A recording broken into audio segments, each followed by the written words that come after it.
Hi gardening friends, welcome back. My name's Dawn. I garden in zone 8B, and today we're going to be just kind of sprucing up this container garden. And I've got a lot of various plants in these, not just annuals, but a lot of rose bushes, Japanese maples. So I was going to show you my secret, so how I can grow gorgeous huge plants and never replace the pot.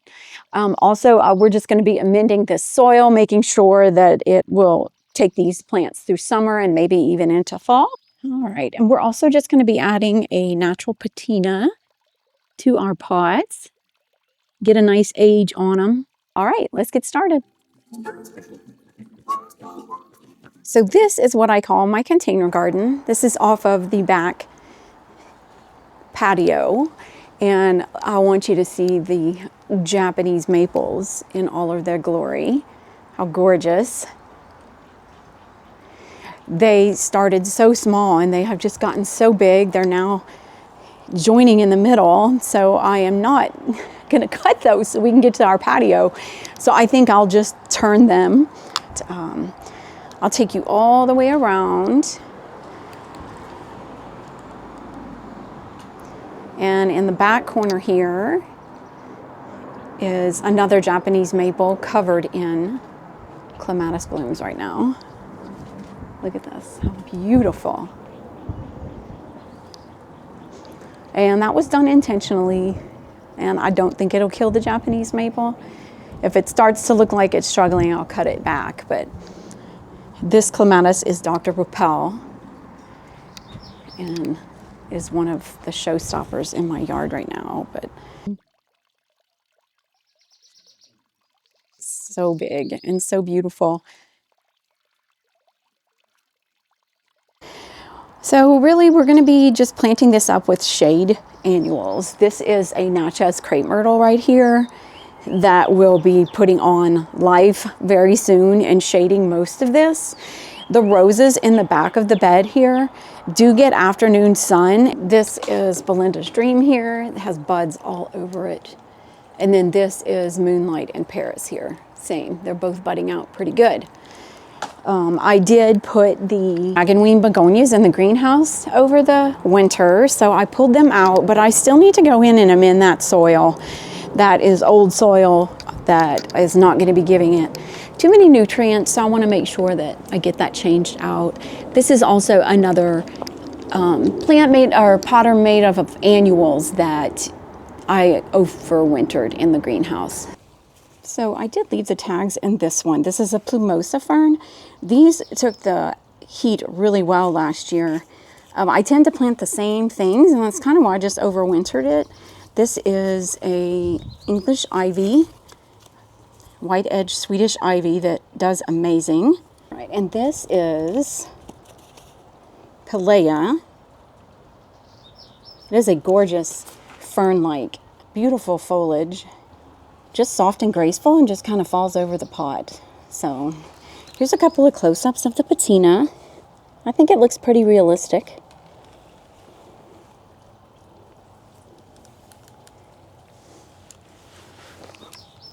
All right, and then on this side is asparagus fern. It overwintered beautifully as well.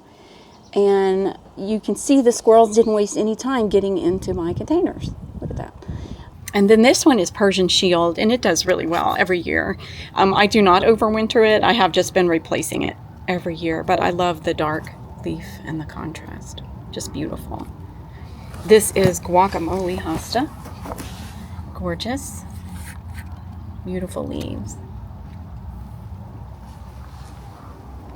And then we've got a double play doozy up here that it's been in this pot for forever, and I just still left the tag in there, and I don't know why.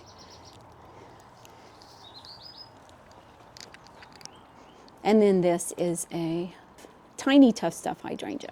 Just to keep things simple, I do tend to leave a lot of the soil.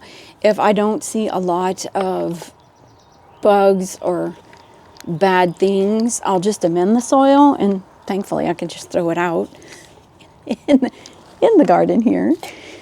So I'll just stir it up, and then in my other container, this is regular potting mix, and I add some rose tone, which also acts as flower food, and I also add worm castings. And this is just what I amend my soil with. I've just started using buckets a lot in the garden. It's so much easier than carrying the bags around and then dumping a little bit out of each bag. So this way I just scoop it in and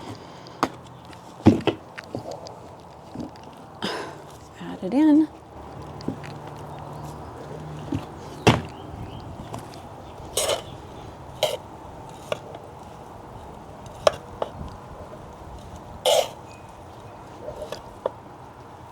Stir it up.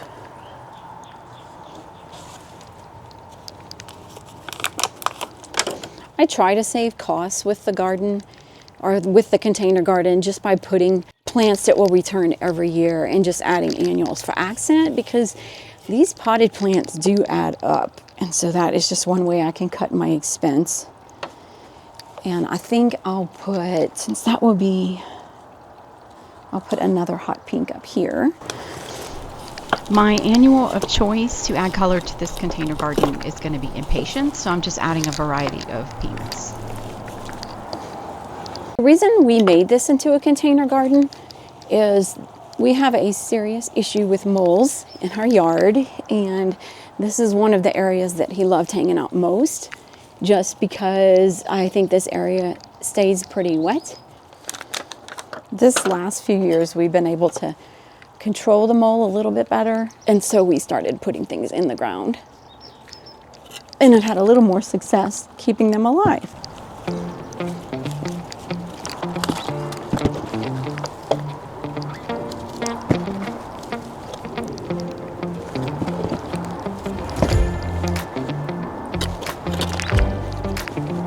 What's in here?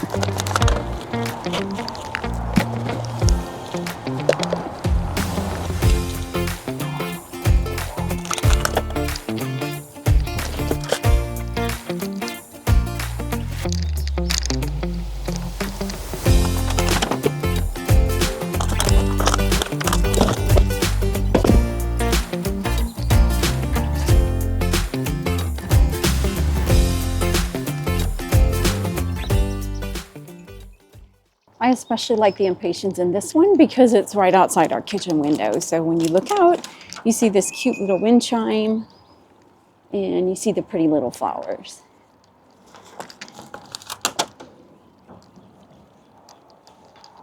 I want to clean up this dragon wing. You can see the legginess just from having it in the greenhouse. So I'm just going to kind of clean up some of these excessively long stalks. And I turned it this way on purpose, even though it's growing in this direction.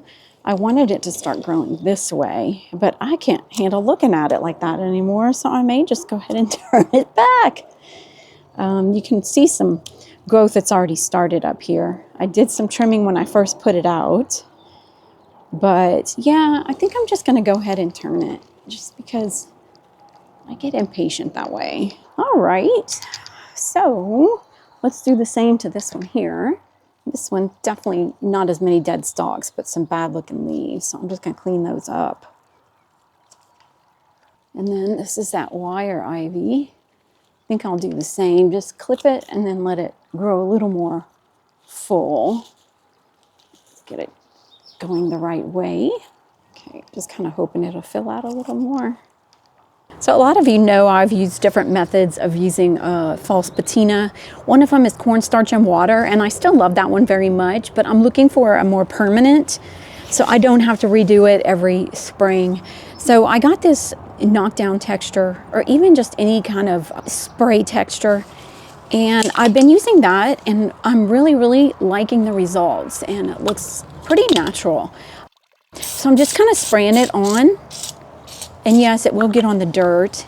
And then all you do is just tap it on the pot and just kind of wipe it where you think a patina would be. So just pretty similar to paint, but to me looks a little more realistic. I've even gotten a little dirt off the ground, see that? And just kind of rubbed it in so it's not so white. And really liking the effects. Might just add a little bit more here.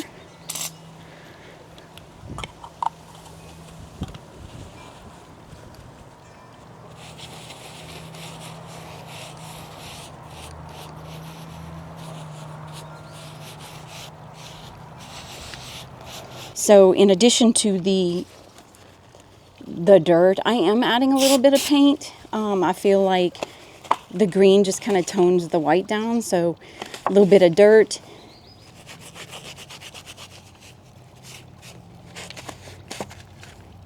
And a little bit of green, just so that it's not so white and vibrant. The two shades I'm using, although you can use any shade, this is Italian Sage, and then this other one is Evergreen. I didn't buy these specifically for this. They just resemble moss, which is what the look I'm kind of going for here. In real life samples, you do see some green to your patinas, so I just want to make sure I'm getting that. I would love to know what you guys have tried for a patina effect and what you think about this one. So let me know in the comments. And I'll keep you guys updated on how it develops with the weather and see if this is something that's going to last. It'd be nice to not have to redo it every year. I added it to most of the pots and they look pretty good. So last thing I need to do is grab some dicondra falls because I do want a few cascades off of a lot of these pots. So watch what I'm going to show you because they have perennialized amazing in my yard.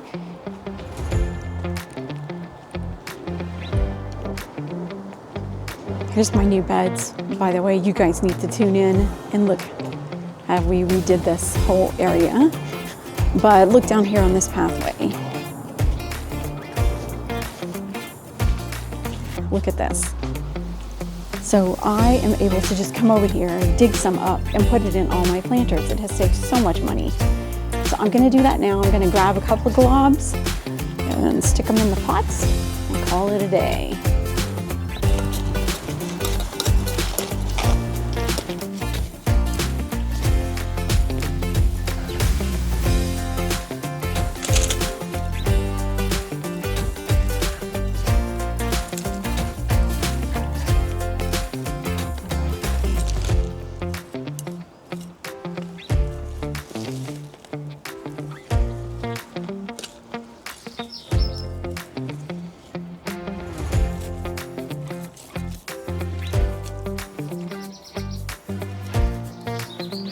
All right, let's go get these planted.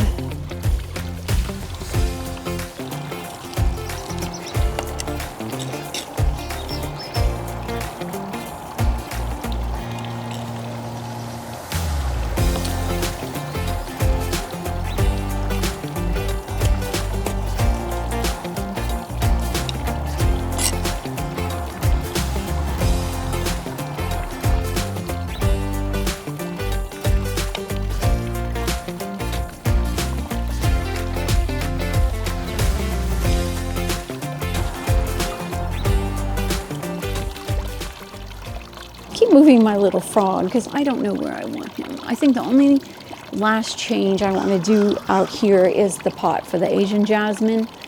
I'm not really sold on keeping that back here just of yet. So it's still in the plastic pot that my dad gave to me. So I think that I will just make sure that